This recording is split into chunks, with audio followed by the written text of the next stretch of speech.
Magandang umaga sa lahat. Update ko lang yung Facebook Live status ko ha. Bilang isang simpleng mamamayan, bilang isang simpleng OFW, tumatayo sa katotohanan at naninindigan sa tama. Hindi ako nakakaramdam ng takot sa mga isyong nagmula kung kanino man. Ang sa akin lang, tumayo ako kung sino ako, naninindigan ako sa tama.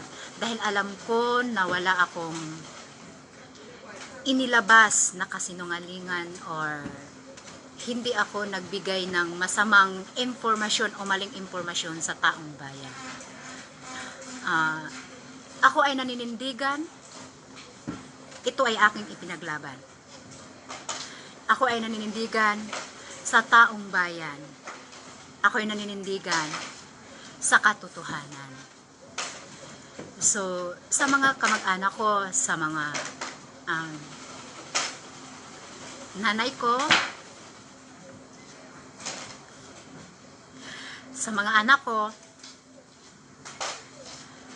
ito ang sasabihin ko. Ilaban ko hanggang sa dulo ito. Matalo man o manalo, lalaban ako. Tumatayo ako sa sarili kong paa. Tumatayo ako sa sarili kong prinsipyo. Hindi ko kailangang hingin ang suporta nyo. Nasa inyo na yon kung ako ang inyong suportahan. Taos puso ko kayong papasalamatan. Dahil alam nyo,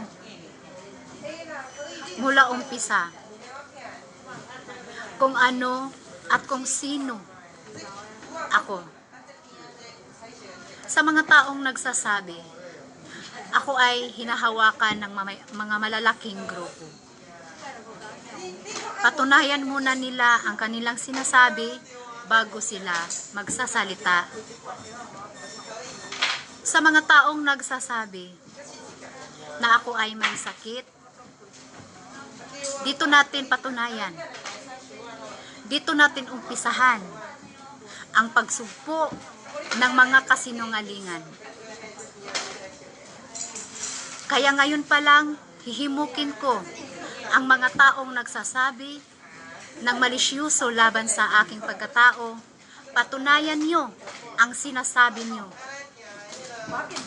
Dahil uumpisahan ko bilang isang ako ang sugpuin, ang nagsasalita ng mga kasinungalingan, ang nagbibigay ng mga maling impormasyon, hindi lang para sa akin, kundi para sa taong bayan at para sa bayan. Dito natin ngayon patunayan na epektibo ang batas, na kailangan mahuli, kailangan managot ang nagbibigay ng masamang impormasyon, ang nagbibigay ng maling akusasyon. Dito ko papatunayan sa mga taong sumusuporta sa akin. Hindi man tayo nagkakilala ng personal, hindi man tayo nag-meet ng nag-uusap ng face to face. Dahil ako ay nakilala nyo bilang isang lumalaban para sa bayan.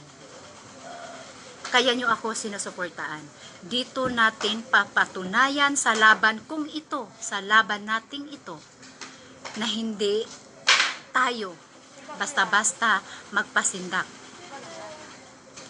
Kung sino ako, kung ano ako, buhay ko ang kapalit ng prinsipyo ko. Walang sinuman ang magdikta sa akin. Walang sinuman ang pwedeng magdikta at ang magpabago sa paniniwala ko. Laban ko, laban ng bawat Pilipino. Thank you.